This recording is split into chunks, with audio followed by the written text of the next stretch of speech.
Hi guys, welcome to this episode of the Happy Knitting Podcast. My name is Julia and I'm coming to you from the UK. Today is Thursday, the 27th of June 2024. I'm once again recording this on my lunch break because it is never quiet when my son is around, and also there is so much F1 and football to be watched on the weekend, and we have like school things coming up and it's summer, so there's so many things going on the weekends. So I really only have today to record. So I'm back here again to talk about some works in progress and a little bit of yarn, mostly knitting, some crochet. Spoiler alert, I haven't finished anything, but last time I talked to you, which was last weekend, I did show you all of my finished objects and promised that I would be casting on new things, so I have. And I will show you those today.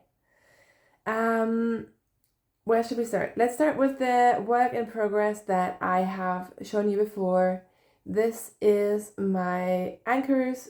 Well, it's the Ankers tee, but I'm using the Ankers sweater my size pattern by Petite Knit. So if you have been following me for a while, you'll know that I am obsessed with the Ankers everything. I just have the Ankers DK weight pattern that I think is a sweater pattern. But I've used that with mohair, I've used that for tees. Essentially the t-shirt version just doesn't have any sleeves.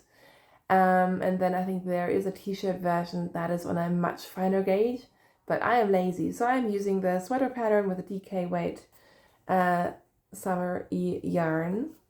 And last time I was telling you I was on the last part of the 1x1 rib, but I was lying, I had to go another one. So I have officially finished the ribbed yoke now, which I think it looks really pretty.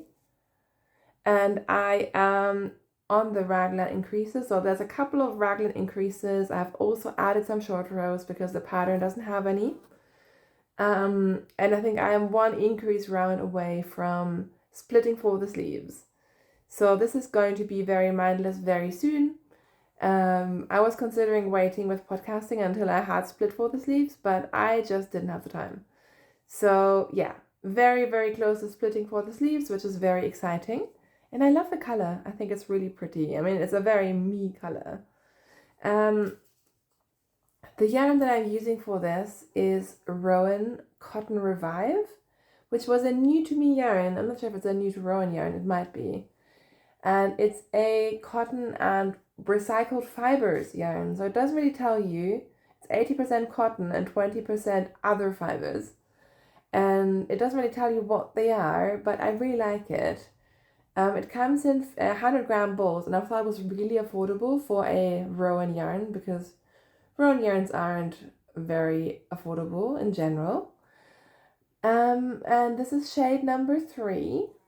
I will say I didn't really like the other shades of this yarn, so I think I mentioned before, if this came in like all the colors of the rainbow, I think this may become my favorite summer yarn.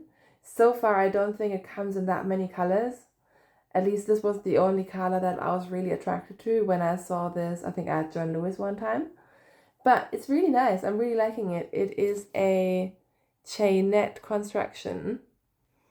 And I sometimes struggle with cotton yarn. Some of the plant fibers I find really impossible on my hands, especially bamboo and silk.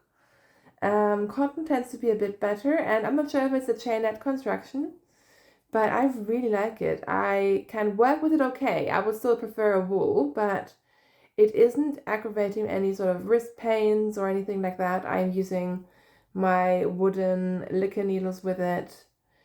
And it has like the tiniest bit of give to it, which I think is the chainette structure. So I really like it. And it feels a little bit dry, but it feels nice. It's not a mercerized cotton, I believe, not the shiny cotton. It's got a bit more of a dry touch, I guess. So I really like it, and I'm really curious to how this will wear because, as I say every year, I still haven't really found my favorite summer yarn. But I think this may be one of them. And I'm not sponsored by any of like the yarns or the patterns or anything I talk about, by the way, in case that wasn't clear. But yeah.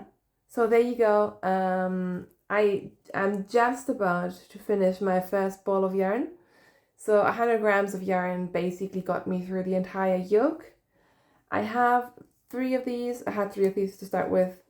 So I don't think I'll be playing any yarn chicken. And yeah, there we are with my Ankers tee. Then, if we are staying on the older whips for a little bit, I have been working on my blanket, and look, it is getting quite large. So this is a giant crochet granny square. So essentially there's a million granny square patterns if you look on YouTube and Ravelry and Google and whatever. And I'm just making a giant one. So I try to turn it every row, unless the color change is sort of awkward. So then sometimes I'll do 2 rounds or something, and then I'll turn it to make sure it doesn't sort of go any funky shapes, because sometimes granny squares will do that. And as you can see, hopefully, it is quite large now.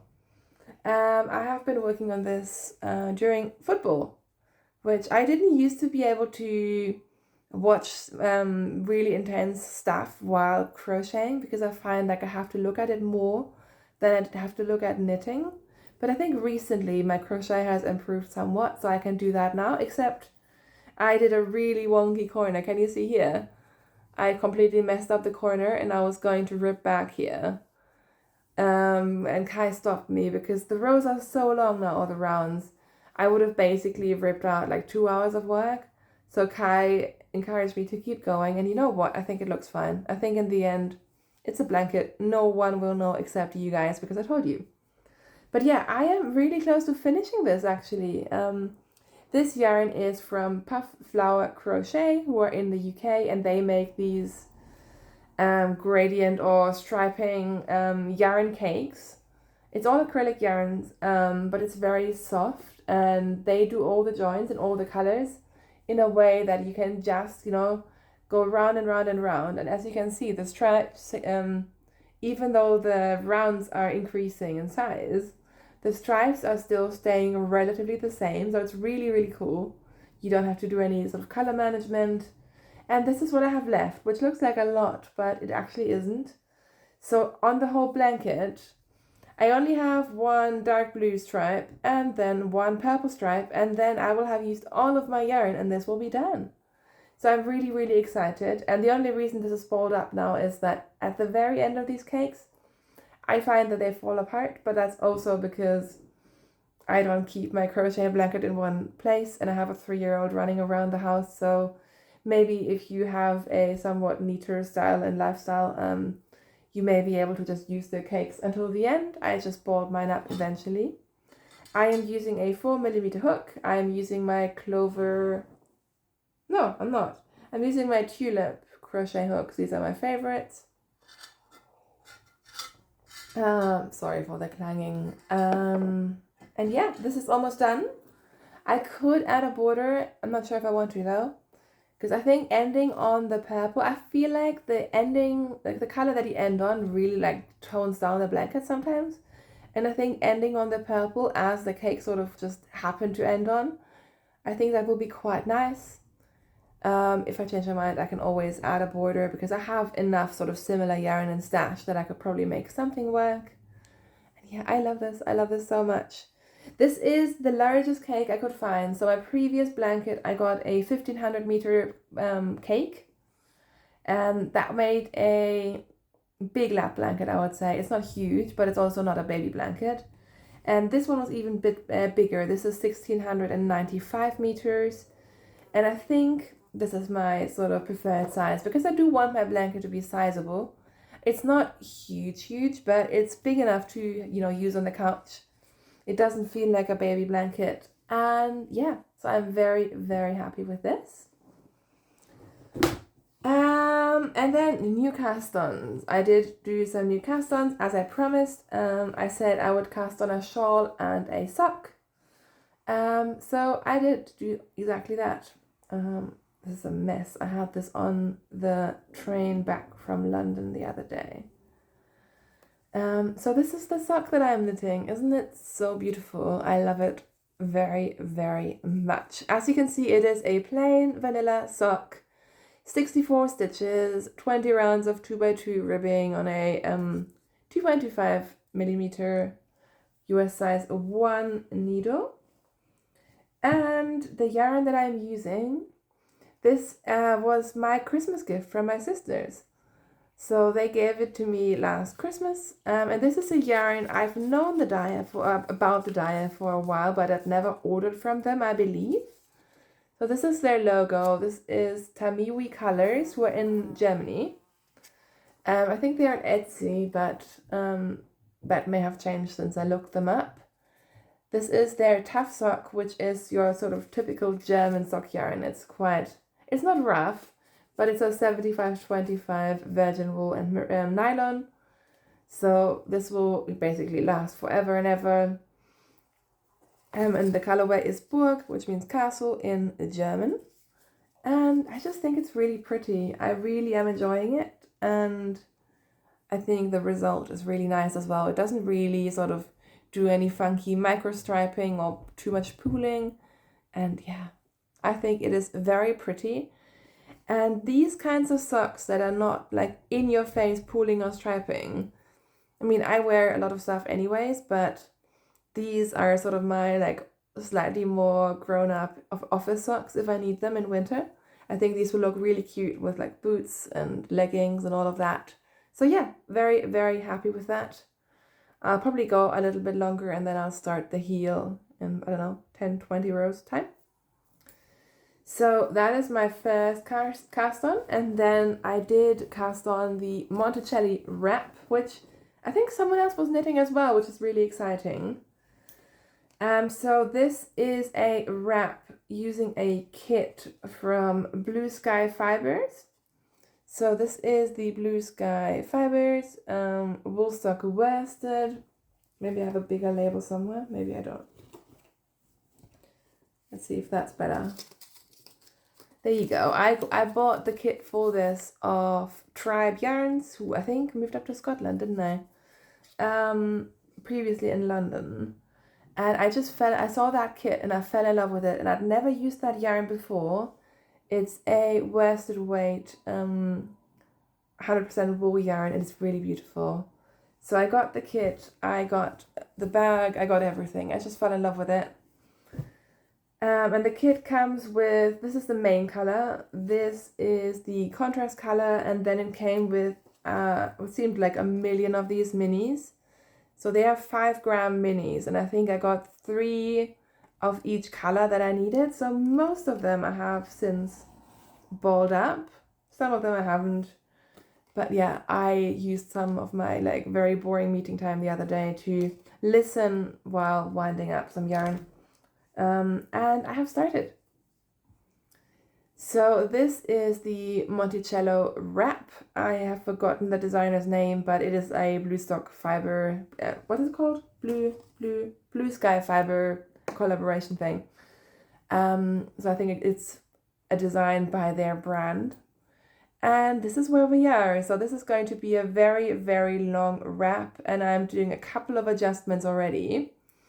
But you can see it starts out with ribbing, and then throughout you have these chocolate colored stripes, and then you have lace stripes, and then in the middle section there will be a long cream lace section, which I think is really beautiful, and it just looks stunning on the photos. So that's what I'm doing. I sized down on my needles considerably. I sized down to a 3.75, which I think the original was a 4.5. And reading through the comments, a lot of people said that this came out huge. Some people had issues with running out of yarn, which I'm sure is a gauge thing. And also, even in the pattern, it says, I think this wrap is 104 inches, which is crazy. That's really, really long. So I am making slight adjustments as I go. So what I did is I made the ribbing slightly shorter, I made the stockinette slightly shorter, and then it wasn't mirrored, which really confused me, because you have the stripes, then you have the lace, and then you have stripes again in different colors. But then there was different numbers of these brown stripes at the bottom, which really annoyed me. So I have adjusted that, which means it'll be a little bit shorter, and also it'll be symmetrical, which I wanted to just have that. Also, I think because there are 7 contrast colors, you have 3 lace stripes in each, one in each colors on each side. And then the 7th color is like a half lace stripe on both sides. And also I felt like that color was really, really dark. Like I didn't really like it in the photos. I think this is the darkest color, which didn't really contrast too well with the brown. So what I've done is I've switched around the colors. I'm just doing whatever I want, right? So I'm using a different color already. And maybe I might not even use this mini. Maybe I'll just leave this one and do something else with it. Or if I want to use it, I mean, I can still do the half stripe in this color. It doesn't really matter. But I just thought I always modify stuff, right? I just wanted to do it differently, and that's what I'm doing. And as you can see, this desperately, I think, needs to be blocked, and then it will be much more sort of even and beautiful, and the lace will shine much more. But it's really, really fun. It's a fun pattern because you're constantly doing something different, but at the same time, it's not so difficult that you have to like focus on it super hard. So I've been really enjoying it. The only thing I will say is the pattern is, I don't know, like I don't like the style of the pattern. The way it's written, I think overcomplicates it. And there's no chart for the lace, and I would have really appreciated the lace chart. I just don't understand when you don't have one for these kinds of patterns.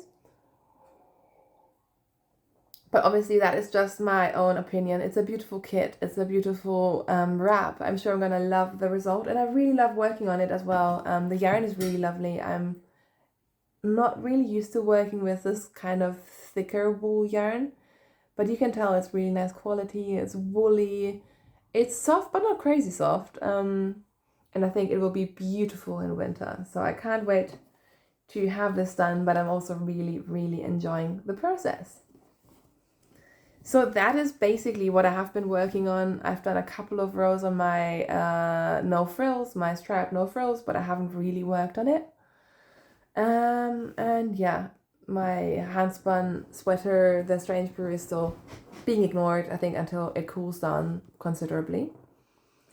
And I haven't worked on my Basecamp shrug, I think. Should I show it to you very, very briefly, just to see it? This is my Basecamp shrug. I'm sorry I have neglected you. I should get back to this.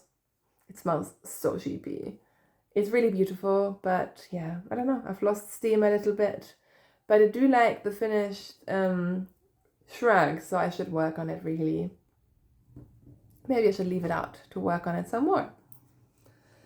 Very briefly, should we have a little bit more yarn chat? Oh no, I'll answer a question first and then get to the yarn chat. Because someone asked me, because I mentioned quite frequently about destashing yarns and how do I go about that. So I'm not the expert. I think it depends very much on where you are and sort of what is easiest for you.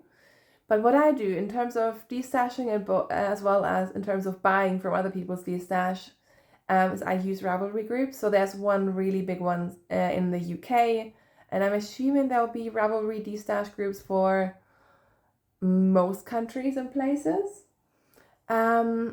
So in the past, sometimes I have just listed stuff in Instagram stories, but I find it sort of hard to keep track of. So I tend to list stuff on Ravelry. So I don't have my stash in Ravelry to begin with, which that would make it so much easier, but I have no interest in spending all the time to get my stash onto Ravelry. But whenever I do need to destash something, I just snap a quick photo, upload it, and yeah, Ravelry destashes have worked quite well for me.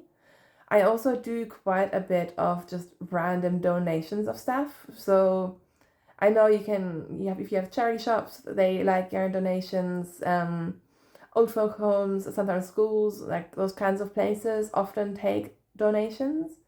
We have a group of postbox knitters here in my town.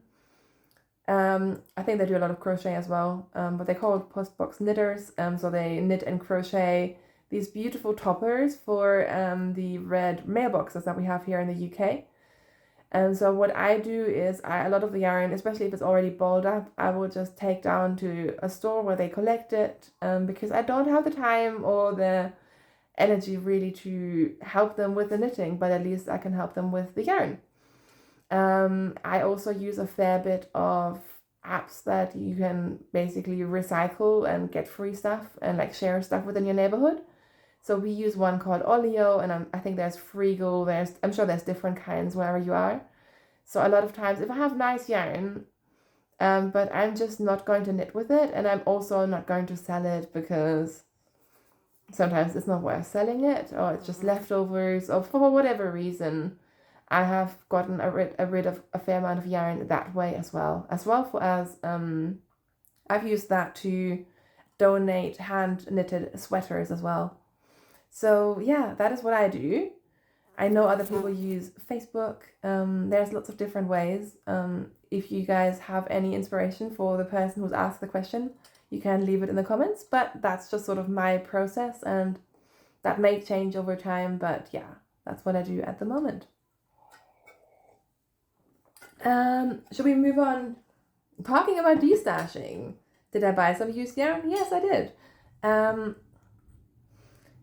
The platform I didn't mention was eBay. I've never sold any yarn through eBay, but I do like to have a look sometimes because sometimes you can get really good yarn deals on eBay. And I fell down a very, very dangerous rabbit hole, which is why I shouldn't be on eBay at all. But I found someone who was auctioning off JC Rennie yarns. So I'm not really sure on the motives, but you can buy JC Rennie yarn in balls, but what I always do is I buy it in cones, which are unwashed, but they're perfectly fine. They're much, much more affordable.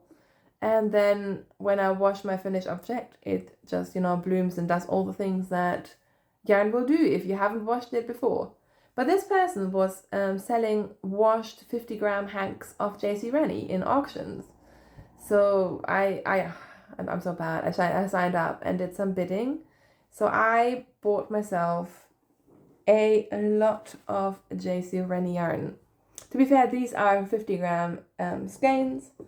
So I think she was just selling it off in lots.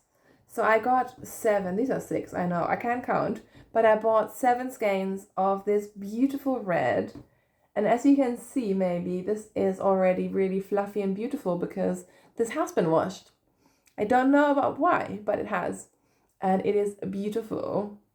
So I got myself 7 skeins of this color for very little money.